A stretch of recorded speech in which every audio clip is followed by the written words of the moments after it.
한국경제TV 생생한 실전 투자 정보 와우퀴. 월 5,000원 커피값으로 투자 정보가 내 손 안에 배달됩니다. 와우킥 N에서 만나요. 네, 시장이 아무리 변동성을 보여도 그중에서 전력주는 흔들리지 않는 편안한 흐름을 보이고 있습니다. 탄소 중립과 전력 수요 급증, 그리고 전력 인프라 투자 확대라는 세 가지 흐름이 맞물리면서 변동성 장세 속 확실한 성장주로 주목받고 있는데요. 올해의 전력 산업 리뷰, 그리고 내년도 전망, 밸류 부담 속 투자 전략까지 짚어보겠습니다. 오늘은 김광식 교보증권 책임연구원 모셨습니다. 안녕하세요, 연구원님. 네, 안녕하십니까. 네, 전력주. 약간은 기간 조정의 형태를 보이고 있는데 전력주 전반적으로는 어떻게 보고 계세요? 네, 저는 여전히 좀 긍정적으로 바라보고 있고요. 사실 말씀은 전력기기랑 이제 전력 섹터에게 가장 중요한 것은 사실 이제 전력 수요 충분이라고 볼 수 있거든요. 근데 이제 생각해 보면은 10년도에서 20년 초까지 미국의 전력 수요 중분 같은 경우는 연평균 한 0.5% 정도였습니다. 그런데 지금 2024년부터 2030년까지 바라본다고 했을 때 전력 수요가 주요 IB 아니면 이제 인사이트 뱅크에서는 최소 2% 정도로 보고 있어요. 특히 이제 조금 더 보수적인 이제 정부 기관인 EIA에서는 한 전력수요가 1.3% 정도로 2년 전 대비해서 0.4%포인트 상향 조정되어서 추정되고 있습니다.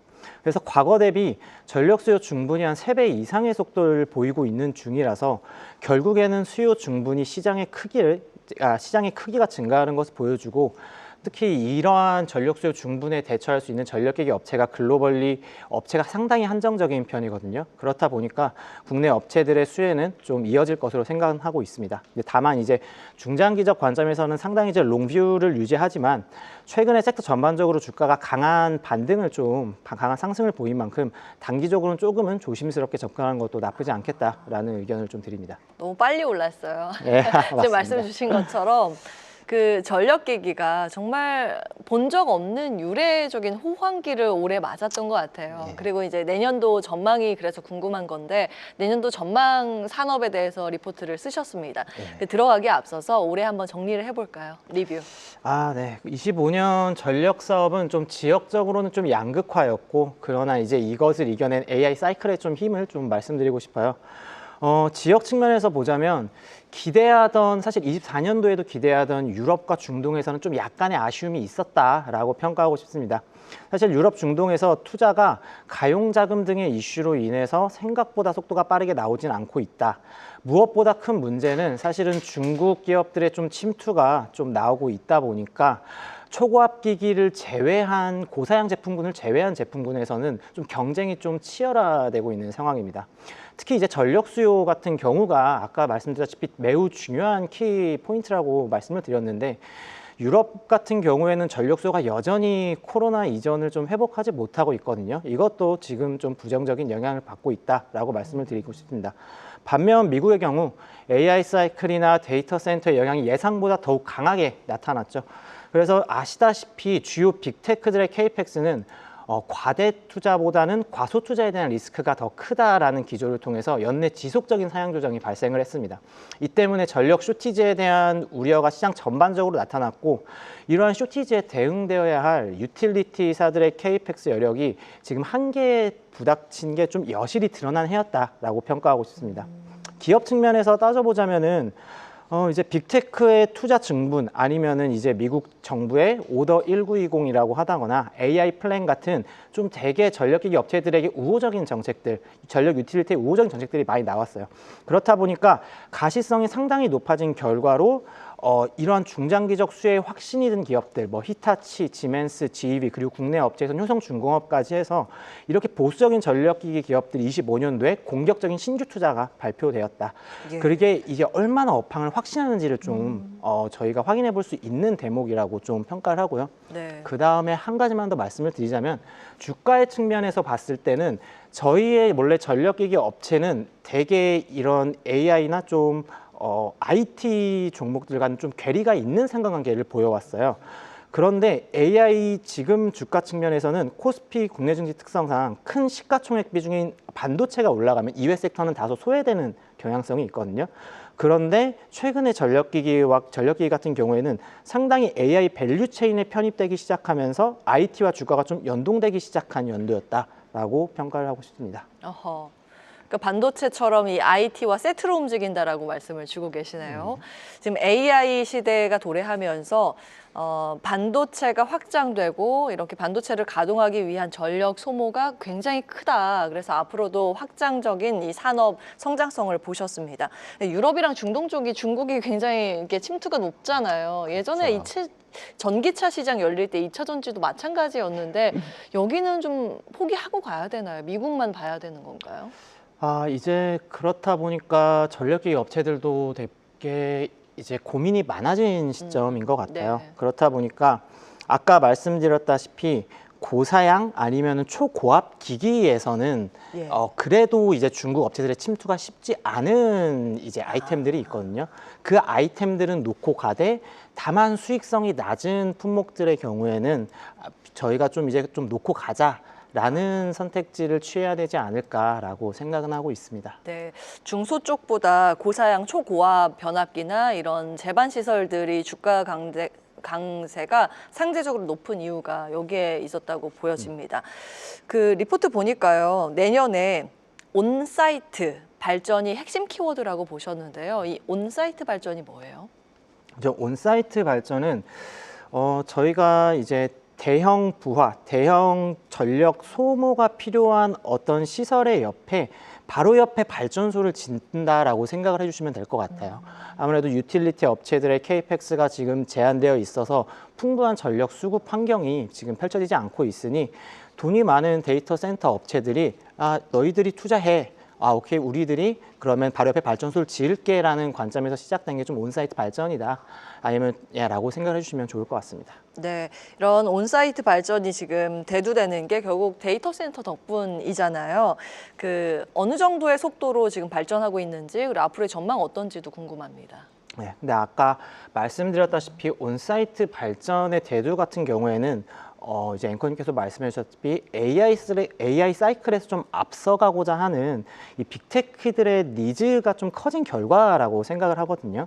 그리고 이제 결국에는 유틸리티 업체들의 추가 케이펙스 여력이 한계에 또 부닥친 관계 이런 지금 상황이고 그렇다면은 주 정부 아니면은 전력망 관리자 입장에서는 전력 수급의 불안정성이 상당히 커진 결과입니다. 그렇다 보니까 정책적으로 앞으로는 이러한 이제 데이터 센터의 케이펙스에 대해서 조금 부정적인 방향성으로 좀 갈 수밖에 없는 상황이다라고 말씀을 드려요.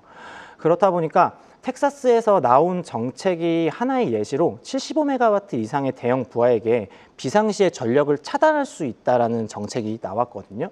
이렇게 된다면 빅테크 입장에서는 부하를 낮추지 않으면은 인허가 문제가 나오게 됩니다. 데이터 센터를 빨리 짓고 싶어도 지을 수가 없는 상황이 되죠. 그렇다 보니까 속도를 중시하는 빅테크사에게 온사이트 발전이 이제는 피할 수가 없는 선택이 돼버린다.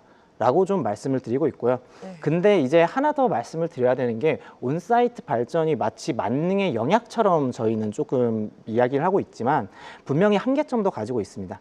사실 온사이트 발전이 처음 대두되었을 때 전력기기 업체들한테는 좀 부정적인 시각으로 바라보는 눈들이 좀 많았거든요. 결국에는 이것들이 전력망 수급 불안정 문제를 좀 완화시켜 주요 고객사의 유틸리티사의 투자 긴급성을 좀 낮추면은 우리들한테 들어오는 이제 수주가 좀 줄어들지 않겠느냐라는 그런 문제였습니다. 근데 여기서 케이펙스 코스트 등 여러 가지 문제가 있겠지만 가장 핵심적인 것은 법적인 부분입니다. 일반적으로 일정 용량 이상의 신규 수요가 혹은 이제 발전원이 들어오게 된다라고 한다면 의무적으로 전력망에 연결을 해줘야 돼요. 근데 이제 이 전력망에 그렇다면 이제 보수적인 추정이 우선시 되어야 할 이 유틸리티 업체들 입장에서는 과연 수요를 추정할 때 100메가와트의 데이터 센터 옆에 50메가와트 온사이트 발전소가 있다라고 해서 이거를 과연 50메가와트의 수요로 우리가 추정할 수 있을까라는 것들이거든요. 그렇다 보면은 결국에 유틸리티 입장에서는 최대한 보수로 추정을 해야 되기 때문에 이걸 100메가와트로 추정을 하게 될 것이고 그러면은 기존에 일어났던 투자 대비해서 투자가 쉽사리 꺾이지 않는 환경으로 가게 될 거라고 생각을 합니다. 그렇다 보니까 결국에는 유틸리티 입장에서는 과대 투자를 하게 될 거고 거기에다가 추가적으로 온사이트 발전을 하더라도 그리드에 연결을 시켜야 되다 보니 여기서도 나오는 또 추가 시장이 있을 것 같아요. 그렇다 보니까 온사이트 발전은 결국에는 전력기기 업체들한테는 마이너스로 바라봐야 되는 게 아니라 플러스 알파 시장으로 바라봐야 한다. 라고 말씀을 드리고 있습니다. 예, 결국에 우리가 이런 산업적인 흐름을 짚어보는 이유는 투자 힌트를 얻기 위해서입니다. 그래서 어떤 종목을 봐야 되는지도 궁금하고 마지막으로 내년도의 산업 전망, 거기에 대한 투자 포인트, 최선 우주까지 공개를 해주시죠. 내년도에 이제 내년도 투자 포인트를 예. 말씀을 드렸죠.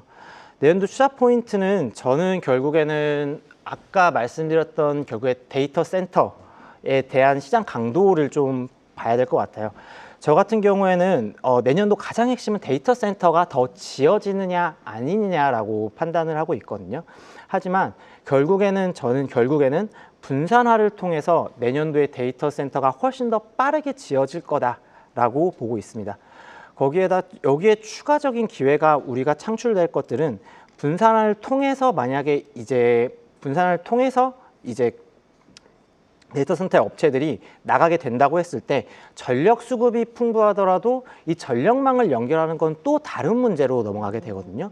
그렇게 됐을 때 이 전력망을 연결할 때 변전소 투자를 빅테크들이 이제 직접 하게 되는 경우의 수가 생기게 돼요.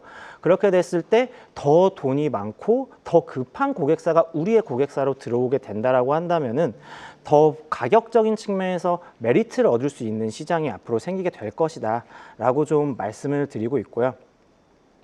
그렇다면은 결국에는 이제 내년도에 데이터 센터가 가장 핵심이다 라고 봤을 때 저는 이제 이 기업들을 이제 봤을 때 LS 일렉트릭을 가장 좀 선호한다고 좀 말씀을 드리고 싶어요.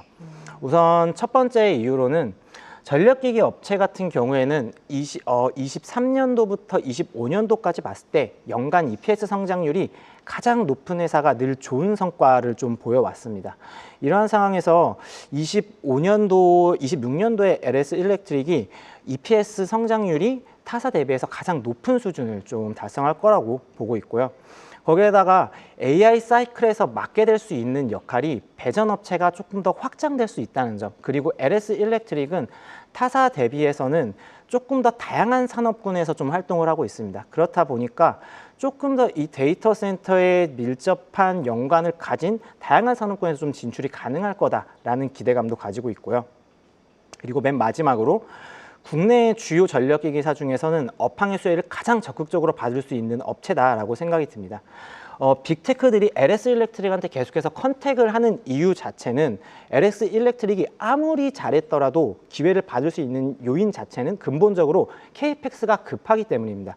이러한 상황에서 가장 리스크는 KPX가 지연된다거나 혹은 업황 둔화에 따른 KPX 감소가 가장 큰 리스크거든요.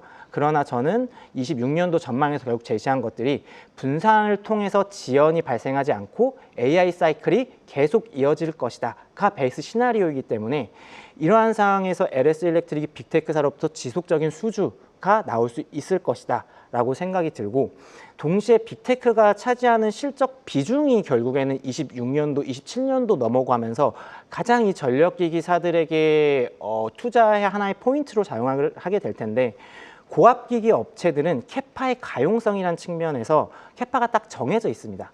근데 반면에 LS 일렉트릭의 캐파 같은 경우에는 배전반 같은 경우에는 되게 캐파의 가용성이 높은 편입니다. 어느 정도 외주를 맡길 수도 있고요.